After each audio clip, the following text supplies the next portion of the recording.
우리 상당교회 지금 8주 동안 블레싱 패밀리를 진행하고 있습니다. 첫 번째 주에는 믿음의 가정을 세우라 라는 주제로 말씀을 나누었어요. 믿음의 가정을 세운다는 것은 그저 막연한 기대와 소망만 가지고는 이루어지지 않습니다. 아주 구체적인 계획, 또 실제적인 시간, 투자, 그리고 노력들이 반드시 뒤따라야만 됩니다. 간절한 마음으로 우리 가정을 회복하고 또 가정이 정말 예배하는 가정, 말씀의 중심이 되는 가정이 되기를 소망하는 그런 마음과 그런 바람들이 있어야 돼요. 가족 구성원 중에 누군가 그런 간절한 열정을 가지고 또 그런 의도와 또 마음과 바람들을 가족들에게 설명하고 또 설득을 시키고 함께 구체적인 시간을 가지면서 노력하면서 만들어 가야 하죠. 지난주에는 하나님을 경외하라 라는 제목으로 말씀을 전했어요. 경외하다라는 개념을 여러분 잘 기억을 하시기를 바랍니다. 세 가지로 설명을 드렸습니다. 첫 번째 1단계는 하나님을 의식한다 라는 거예요. 일상에서 하나님을 인정한다, 의식한다. 두 번째는 그 하나님을 의지한다, 신뢰한다. 세 번째는 그 하나님의 말씀에 순종한다 라는 거죠. 하나님을 두려워하는 마음, 하나님을 공경하고 하나님을 존경하는 마음에서 출발을 합니다. 그러면서 우리 일상에 하나님의 살아계심을 늘 인정하고 의식하면서 살아가는 것이죠. 마치 어떤 행동을 하는데 눈앞에 경찰이 지켜보고 있다, 운전을 하는데 속도 제한 카메라가 있다. 우리는 당연히 그 대상을 의식합니다. 조심해서 행동을 합니다. 누군가 나를 지켜보고 있다, CCTV에 찍히고 있다, 분명히 나의 행동이 제약이 되는 그런 부정적인 느낌도 있겠지만 반대로 그런 존재가 있다면 내가 도움을 청할 수 있지 않겠어요? 내가 지금 곤란한 상황, 어려운 상황에 있는데 그 앞에 경찰 아저씨가 있다, 아니면 누군가가 나에게 도움을 줄 수 있을 것 같다.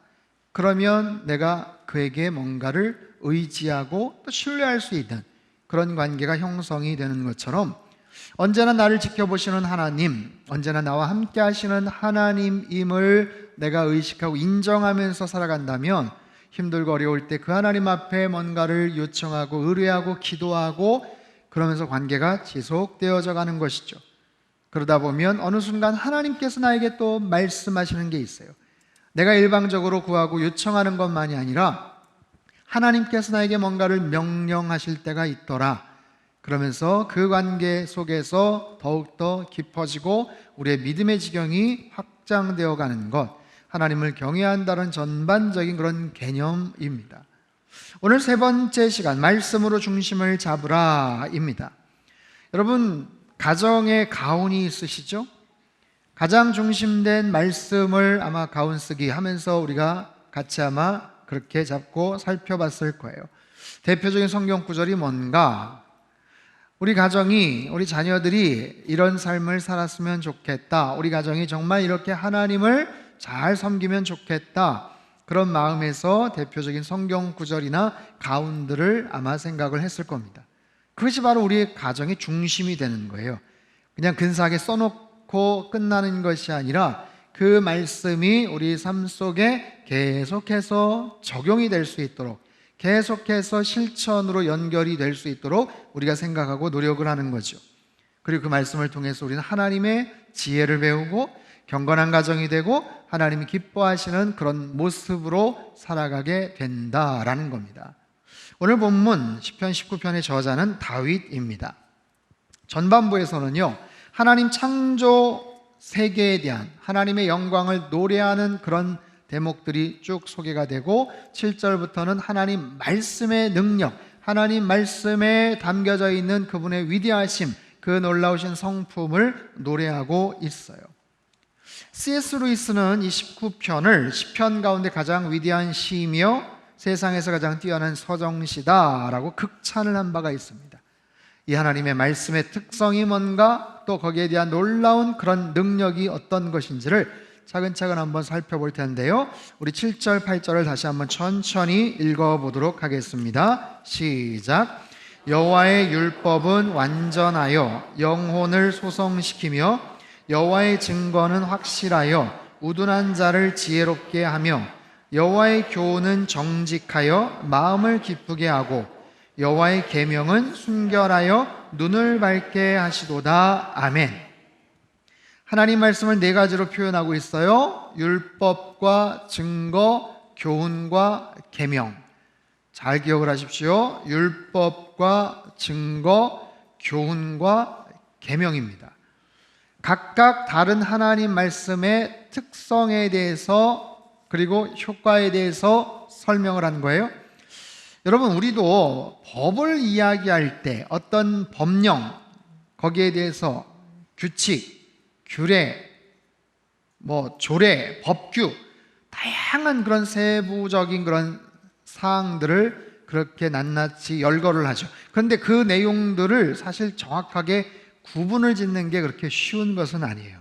마찬가지, 이 네 가지를 굳이 설명을 한다면 여호와의 율법이라는 것은 가장 중심된, 가장 기초적인 하나님의 법령과 가르침을 의미합니다. 모세오경, 십계명의 말씀, 구약의 토라의 말씀, 가장 근간이 되는 그런 하나님의 말씀을 율법, 토라라고도 하죠. 두 번째, 여호와의 증거라고 합니다. 증거라는 것은 우리가 이해하기 쉬운, 뭔가 사실을 입증할 수 있는 증거, 재판의 기초가 될 물적인, 인적인 증거 또는 증언, 증인. 교훈, 여호와의 교훈이라는 것은 말씀이 담고 있는 어떤 유익들, 우리가 그대로 실행했을 때 우리가 누릴 수 있는 긍정적인 효과, 이렇게 이해하시면 돼요. 여호와의 계명이라는 것은 지도자나 권위자에 의한 명령, 어떤 지시사항, 우리가 마땅히 따라야 될, 어떤 순종해야 될 그런 어떤 가르침, 그런 지시사항들, 그렇게 구분을 지을 수 있습니다. 굳이 이 네 가지를 다 세분화시켜서 낱낱이 구분을 하고 이해를 할 필요는 없지만, 어찌됐든 하나님의 말씀은 그렇게 다양한 특성과 그런 효과들이 있는 거예요. 이것을 좀 비유로 좀 더 쉽게 설명을 한번 해보죠. 하나님의 말씀을 생수와 같다.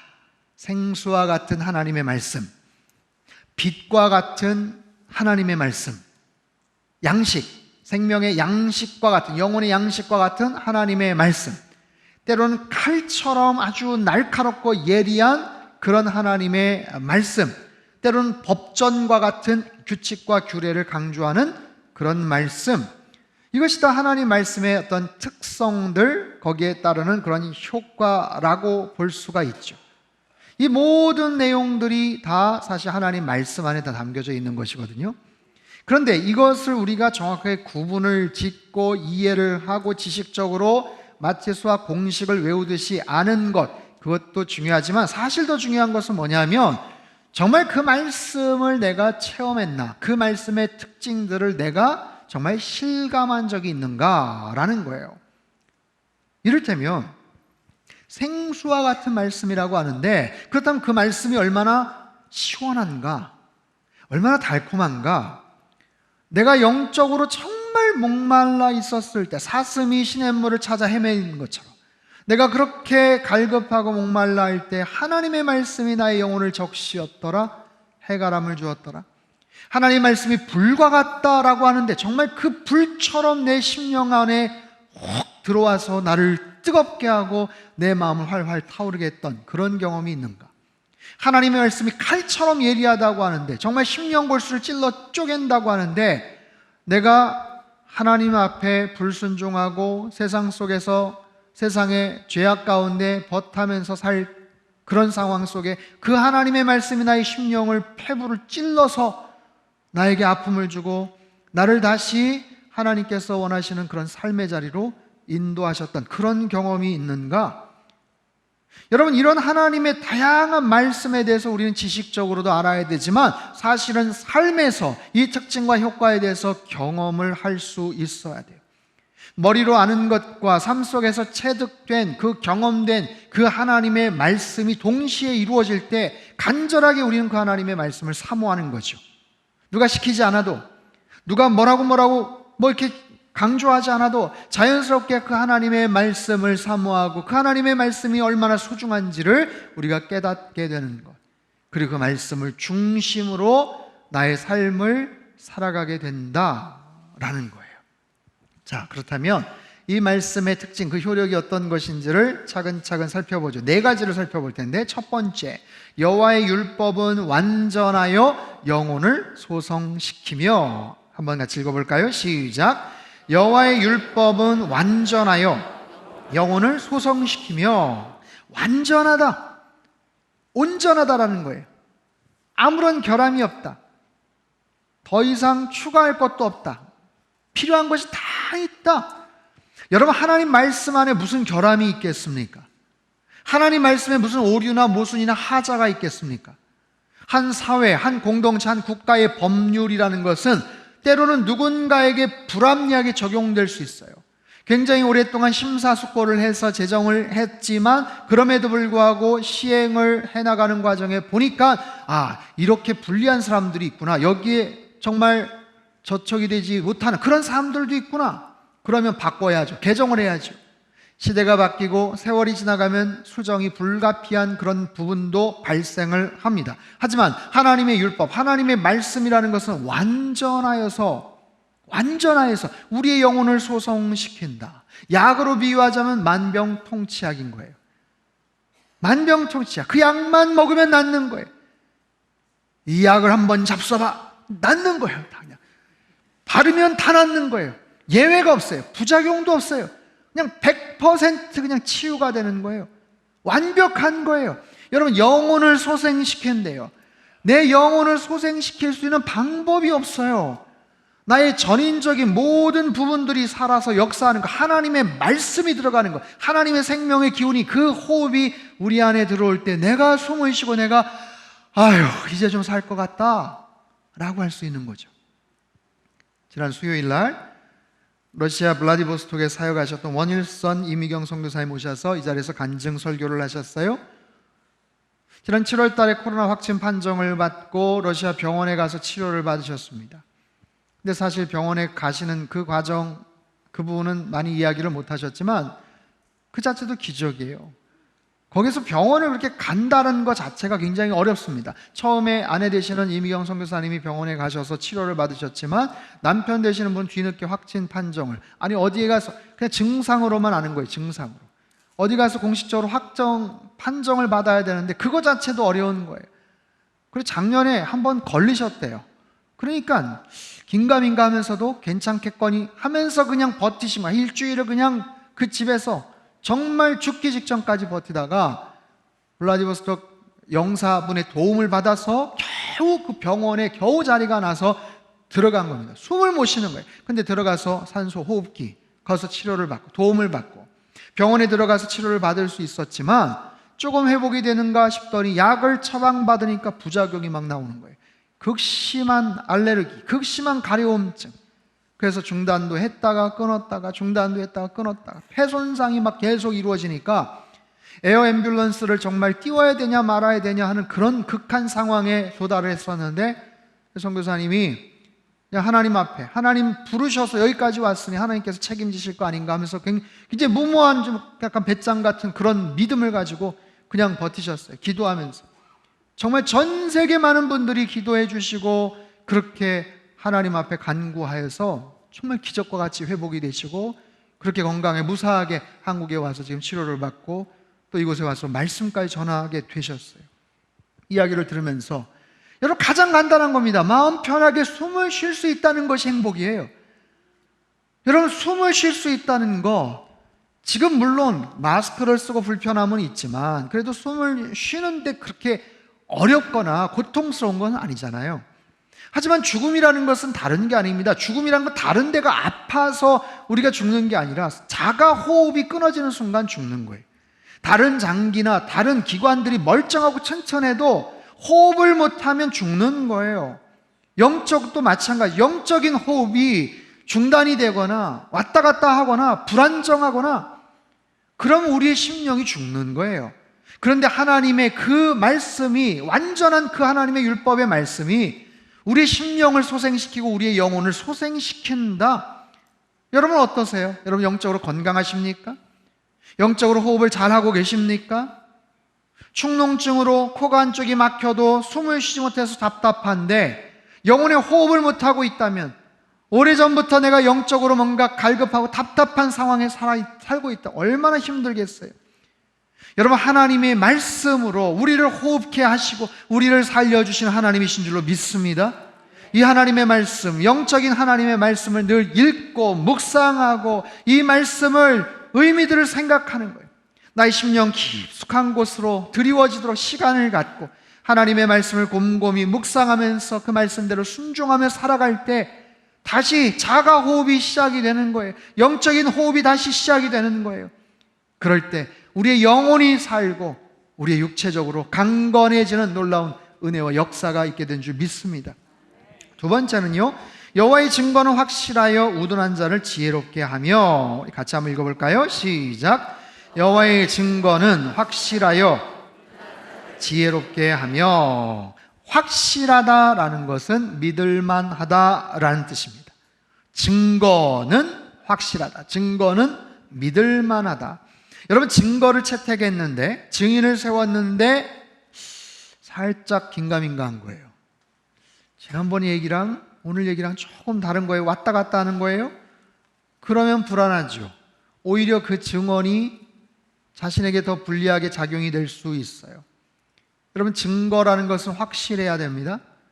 증인이라는 것은 굉장히 신뢰할 만해야 돼요.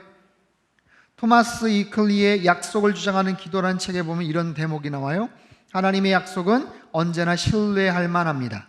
이는 전능하신 하나님의 능력과 신실하신 성품에 기초하여 나온 것이기 때문입니다. 그리스도인의 삶은 하나님의 약속을 신뢰하는 데서 시작합니다.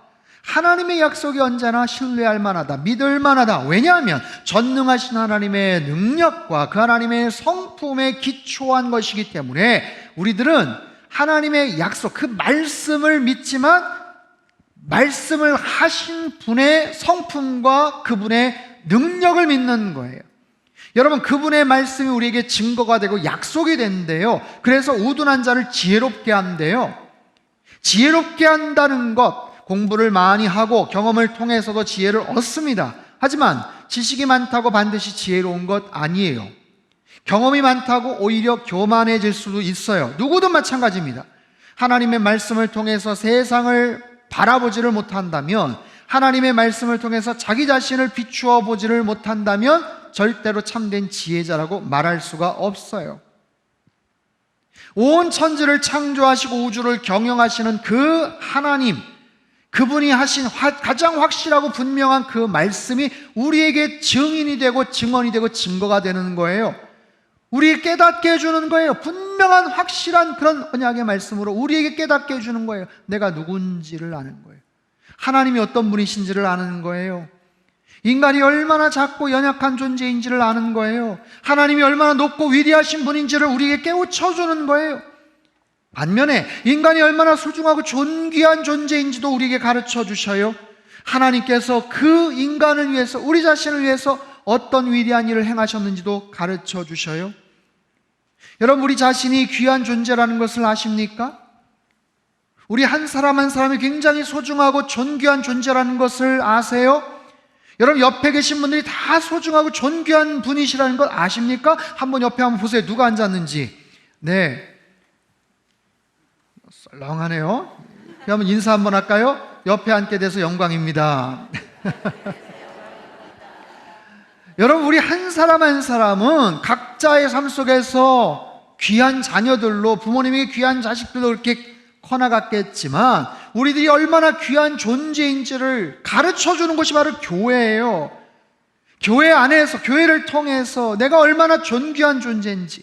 여러분, 세상 속에서 낙심하고 좌절하고 실패하고 사람들에게 무시받고 조롱당하고 속상하고 열등감 갖고 그 마음속에 있는 많은 그런 한숨을 갖고 살아갔지만 교회 안에 왔을 때 내가 어떤 존재구나, 내가 얼마나 소중한 존재인지를 깨닫게 해주는 거예요. 말씀이 우리에게 가르쳐주는 거예요. 물론 반대로 인간이 얼마나 흉악한 존재인지도 가르쳐줘요. 죽을 수밖에 없는 존재, 위선과 탐욕으로 가득가득 똘똘 뭉친 냄새나는 그런 존재라는 것도 알려주지만 반대로 우리가 얼마나 소중한 존재인지, 우리가 얼마나 귀중한 존귀한 존재인지를 여러분 성경이 아니면 누가 가르쳐 주겠어요? 성경이 아니면 하나님이 어떤 분이신지를 누가 알려주겠어요? 내가 어떤 존재인지를 누가 알려주겠어요? 그런 존귀한 소중한 존재인 우리를 위해서 어떤 일들이 벌어졌는지, 하나님께서 어떤 희생과 어떤 대가를 지불하셨는지를 하나님께서 가르쳐 주시잖아요. 여러분, 블레싱 패밀리, 이 시간을 통해서 우리는 하나님의 지혜를 배웁니다. 우리 자녀들에게 하나님의 지혜가 임하기를 우리는 바라요. 여러분, 부모의 관점으로 우리 자녀들을 귀하게 여기고 소중한 존재, 그래 너희들은 정말 소중한 존재야. 할아버지 할머니가 얼마나 너희들을 아끼고 이뻐하는지 몰라? 여러분, 그것도 중요하지만 내가, 우리 부모가, 우리 할아버지 할머니가 너희들을 사랑하고 존귀하다고 여기는 것 100배, 1000배, 10,000배 이상으로 하나님께서 너를 얼마나 소중하게 여기는지 몰라? 하나님께서 너를 얼마나 존귀한 존재라고 여기시는지 몰라? 사랑하는 아들아, 사랑하는 딸아, 하나님께서 너를 향해서 얼마나 많은 기대를 갖고 계시고 너의 인생을 얼마나 축복하시는지 몰라? 여러분, 그것을 알려주고 가르쳐 줄 때 우리 아이들은 그 속에서 영적인 자긍심을 깨닫게 되고 하나님 말씀을 통해서 지혜로운 사람이 되고 기뻐하시는 인생을 그렇게 살아갈 수 있는 거죠. 우둔한 자를 지혜롭게 한다 말씀하세요. 우둔한 자, 어리석은 자를 말합니다. 어리석다, 우둔하다. 에이, 나하고는 상관이 없네, 나랑 상관이 없다. 그렇지 않습니다. 여러분, 곰곰이 한번 생각해 보세요. 지난 일주일, 아니 지난 한 달 동안 여러분이 행하셨던 어떤 일들 가운데 혹시 후회가 되는 일이 없습니까? 내가 괜히 그때 그런 얘기했지, 내가 괜히 거기 간다고 그랬지, 내가 괜히 그거 샀지, 내가 괜히 안 해도 될 뭔가를 했지. 여러분, 분명히 있을 거예요. 우린 나름대로 성실하게, 진중하게, 나름 잘 지혜롭게 산다고 하면서도 늘 후회하고 아쉬워하고, 아유, 내가 왜 이렇게 어리석게 행동을 했고 말을 했을까? 그런 일들이 비일비재합니다. 그런 우리들에게 하나님 말씀하세요. 어떻게 하면 하나님의 그 지혜를 배울 수가 있는지, 이 하나님의 증거가 확실하기 때문에 우둔한 자를 지혜롭게 만든다라고 말씀하세요. 사랑하는 성도 여러분, 내가 기본적으로 머리 회전이 빠르고 공부를 많이 하고 경험을 쌓아서 내가 누구보다 더 똑똑하고 지혜롭다, 그런 개념이 아니라 하나님께서 주시는 하늘의 지혜를 여러분 힘입어서 살아가는 은혜가 우리 안에 있게 되기를 바라요. 그 하나님의 지혜가 우리 가정 안에 충분하게 임하고 우리 자녀들 가운데 하나님의 지혜를 충분하게 힘입어서 살아가는 놀라운 축복이 우리 안에 있게 되기를 주님의 이름으로 축원합니다. 세 번째는요, 여호와의 교훈은 정직하여 마음을 기쁘게 하고, 한번 따라해 볼까요? 시작. 여호와의 교훈은 정직하여 마음을 기쁘게 하고. 정직하다, 정직하다, 올바르다 또는 의롭다라는 뜻입니다. 올바르다, 의롭다, 정직하다. 여러분, 여기에는요 평안함이 있습니다. 본문에는 기쁘게 한다라고 얘기하죠. 정직하여 마음을 기쁘게 한다. 정직할 때 마음이 기쁘다, 맞습니다. 하지만 그 중간 단계가 있어요. 그게 바로 평안입니다. 평안하지 않은데 기쁠 수 없어요. 정직하면 평안합니다. 정직하면 당당합니다. 양심에 꺼리낌 없이 뭔가가 이루어졌다, 나는 당당한 거예요. 내 마음속에 불안한 요소가 없어요. 뭐가 겁나지 않아요. 평안한 거예요. 그리고 그런 부분들이 지속되고 표현되는 것이 바로 기쁨이죠. 내 마음에 그늘이 있다, 그림자가 있다, 뭔가 깨름칙하고 잘못한 게 있다, 정직하지 못한 것이 있다, 그럼 절대로 평안할 수가 없어요. 여러분, 내 마음에 평안이 없는데 거기에서 기쁨이 나올까요? 그 기쁨은 거짓된 기쁨입니다. 억지 웃음이겠죠. 우리는 하나님의 말씀을 통해서 올바른 의를 배울 수가 있고 정직한 삶을 살아갈 수가 있어요. 여러분, 오늘 이 시대에 많은 사람들은 정직함에 대한 관심이 별로 없습니다. 별로 관심이 없어요. 매력적인 단어가 아니에요. 그저 얼마나 재산을 모았나, 얼마나 돈을 벌었나, 얼마나 부자냐, 어떻게 인기를 얻었냐, 성공을 했냐, 여기에만 관심이 많습니다.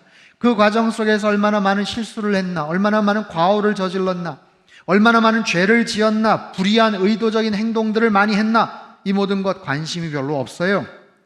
그저 결과적으로 야, 얼마 벌었대? 그래서 어떻게 됐대? 그래서 어느 정도 부자래?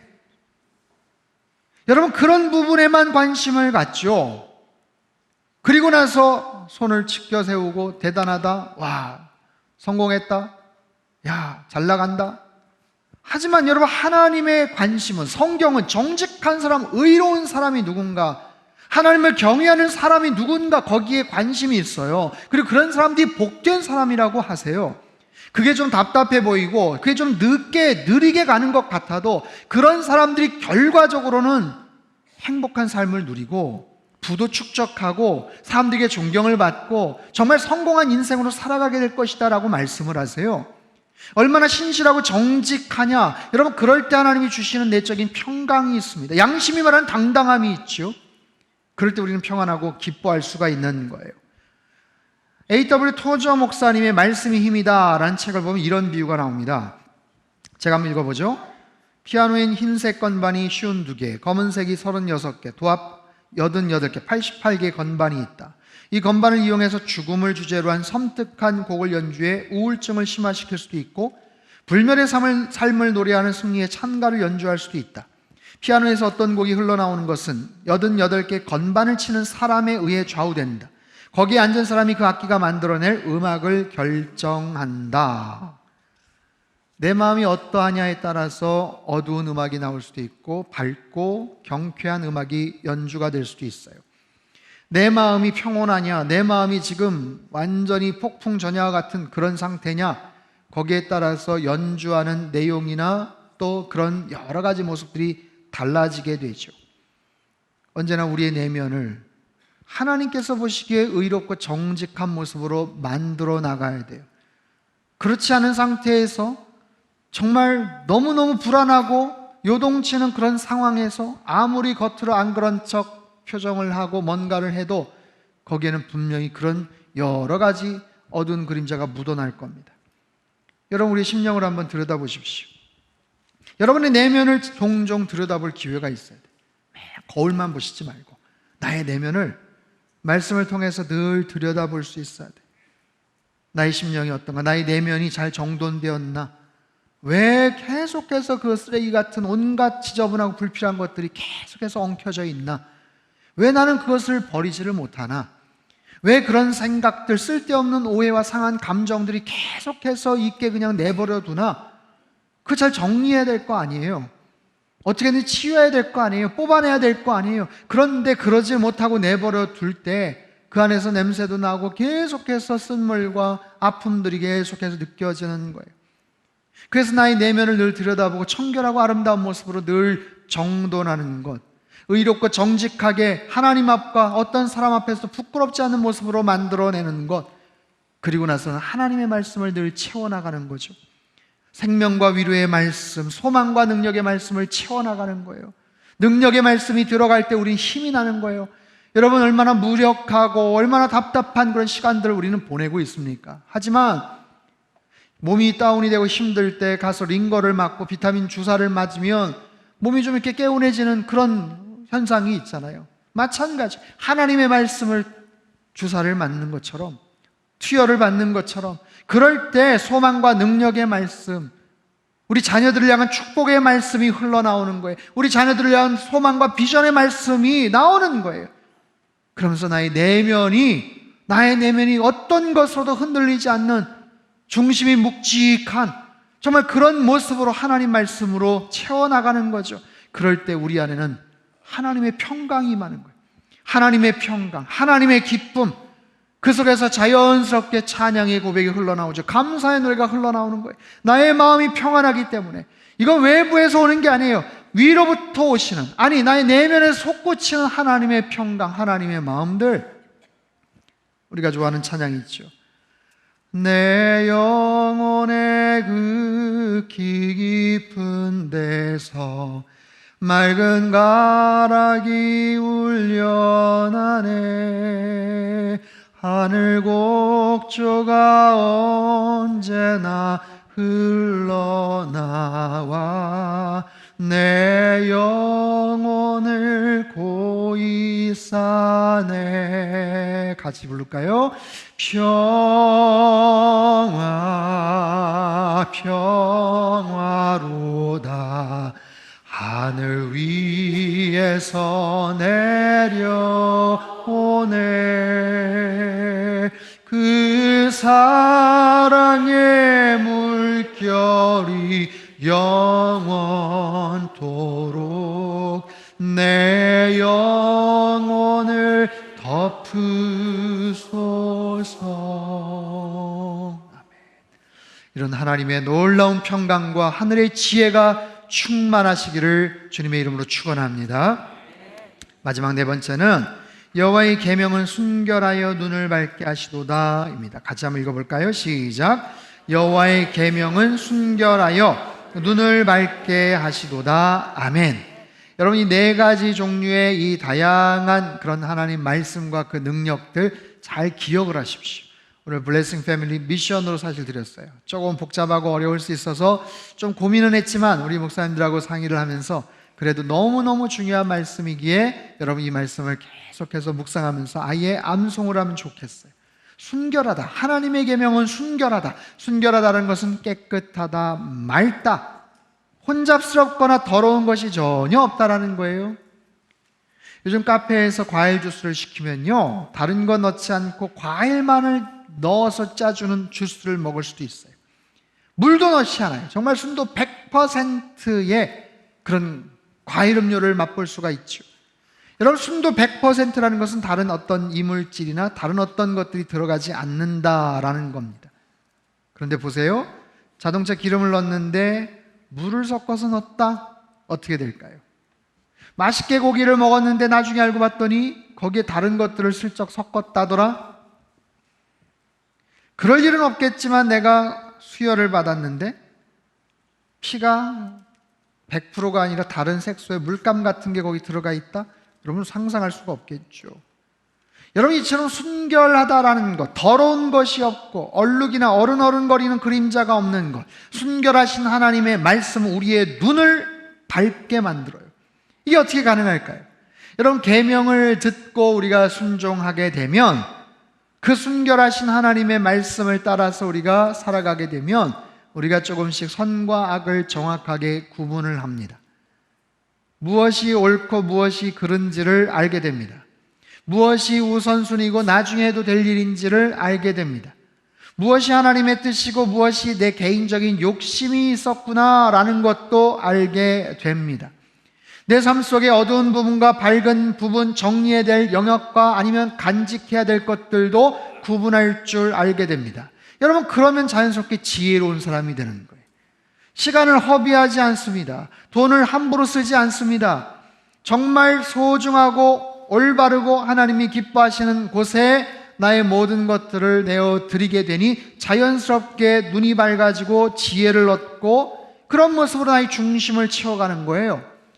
하나님의 말씀을 나의 중심으로 채운다. 하나님의 말씀을 나의 생각에, 나의 감정에, 나의 생각, 나의 중심, 나의 심령에 채운다. 여러분, 하나님의 말씀을 나의 가정 가운데 가득가득 채운다. 하나님의 말씀이 우리의 가정을 장악하는 거예요. 하나님의 말씀이 우리 인생을 장악하는 거예요. 하나님은 생명이셔요. 빛이셔요. 그래서 모든 어두움과 거짓들이 자연스럽게 물러갑니다. 하나님 앞에 가까이 갈수록 모든 부정한 것들이 떠나가는 거예요. 모든 죄된 것들이 토해지는 거예요. 과거에는 솔깃하고 유혹을 받았지만 하나님 앞에 가까이 가다 보니 이제는 멀리하게 되는 거예요. 의지적으로 할 수도 있지만 이제는 자연스럽게 감정적으로 마음이 닫혀져서 그저 하나님께서 원하시는 삶을 살게 되는 거예요. 이번 주에 욥기서 말씀을 묵상을 했어요. 대단한 거부였던 욥이 많은 재산을 가졌고 행복한 가정, 우애하는 자녀들, 그 모습 속에서 정말 행복하게 그 욥의 가정의 모습들을 축복을 부러워했어요. 근데 그것이 어떻게 가능했는가? 여러분, 욥이 하나님을 경외하는 사람이었다, 성경은 말합니다. 하나님을 경외하는 사람이었어요. 그리고 하나님께 예배드리는 일에 최선을 기울였던 사람, 무엇보다 그는 악에서 멀리했다. 악에서 떠난 자더라. 죄를 짓지 않으려고 애를 썼던 사람이다. 여러분, 욥뿐만이 아닙니다. 모든 사람에게 마찬가지로 적용이 되는 거예요. 잘 기억을 하세요. 우리 인생에서 악을 가까이 하고 자꾸만 죄를 짓는 일에 가담을 하고 가까이 가다 보면 절대로 행복해질 수가 없어요. 어떻게 행복해질 수가 있습니까? 악한 것들을 가까이 하고 죄된 것들을 자꾸만 양산해내고, 그런 중심은 아니지만 그 주변에서 자꾸만 어른거리고, 이번만 한 번만 남들도 아예 괜찮아 하면서 자꾸만 그 부분과 가까이 지내다 보면, 그 영역 속에 있다 보면 행복해질 수가 없어요. 반드시 문제가 생기게 됩니다. 여러분, 말씀으로 중심을 잡는다는 것이 바로 그런 의미예요. 하나님의 말씀이 내 생각을, 내 심령을, 우리 가정을 꽉 자리를 잡고 살아가는 것. 그래서 내가 할 수 있는 모든 이 땅에서의 직업, 나의 신분, 나의 역할, 나의 비전, 나의 사명, 그것을 하나님의 말씀을 따라서 살아가는 것. 물론 세상에 욕심이 있어요. 세상에 유혹이 있어요. 죄가 가져다는 쾌락이 있어요. 하지만 그것과는 결별하여서, 멀리하여서 하나님이 기뻐하신 인생으로 살아가다 보면 하나님께서 축복하시는 그런 가정이 되지 않겠어요? 사랑하는 성도 여러분, 우리 인생에서 하나님 말씀으로 중심을 잘 잡아가는 은혜가, 놀라운 은혜가 있게 되기를 바랍니다. 중심을 잡는다는 것은 중요합니다. 여러분, 바람이 사정없이 불 때는 중심을 잘 잡고 있어야 돼요. 땅이 막 사정없이 흔들릴 때는 안전하게 붙잡아야 될 것들을 잡으면 중심을 잘 잡아야 돼요. 코로나 팬데믹 2년째를 살아갑니다. 너무 힘들어요. 불안해요. 도대체 언제 끝날지 몰라요. 앞으로의 시간들이 막막합니다. 그럴수록 우리의 중심을 잡아야 돼요. 우리의 중심을 제대로 잡고 있어야 돼요. 그 중심을 무엇으로 채우느냐? 세상의 생각이나 사람들의 말이 아니라 하나님의 말씀으로 나의 중심을 채우는 것, 그 중심을 잡아가는 것, 우리 가정을 하나님 말씀으로 중심을 잡는 것, 우리 자녀들과의 관계를 하나님의 말씀에 근거해서 중심을 잡는 것. 그러려면 하나님 말씀을 열심히 읽으셔야죠. 예배 자리를 사모하고 나오셔야죠. 하나님 말씀대로 순종하셔야죠. 그럴 때 우리의 삶에 그 중심이 묵직하게 하나님의 말씀으로 채워지고 하나님께서 정말 기뻐하시는 그런 인생으로 살아가게 될 겁니다. 여러분, 코로나 이 팬데믹 힘들고 어렵지만 역사적으로 이거보다 훨씬 더 어렵고 극한의 그런 상황도 있었어요. 그 속에서도 믿음 잃지 않았던 믿음의 선배들, 신앙의 우리의 선배들을 생각하면서 하나님 말씀으로 여러분 중심을 잘 잡으시고 블레싱 패밀리, 여러분 가정 안에 하나님의 놀라운 은혜와 축복이 언제나 풍성하게 임하시기를 주님의 이름으로 축원합니다. 하나님 아버지, 우리의 영혼을 소성시키며 우둔한 자를 지혜롭게 하며 우리의 마음을 기쁘게 하고 순결하여서 눈을 밝게 하시는 하나님의 말씀 앞에 날마다 가까이 나아가기를 원합니다. 하나님 말씀으로 우리 중심을 잡게 하시고 그 말씀이 우리의 심령 가운데 잘 새겨지고 힘들고 어려운 이 팬데믹 코로나 상황 속에서도 하나님 말씀 따라 늘 순종하며 승리하는 우리의 인생이 되게 하시고 우리 모든 블레싱 패밀리가 다 되게 축복하여 주옵소서. 존귀하신 예수님의 이름으로 기도합나이다. 아멘.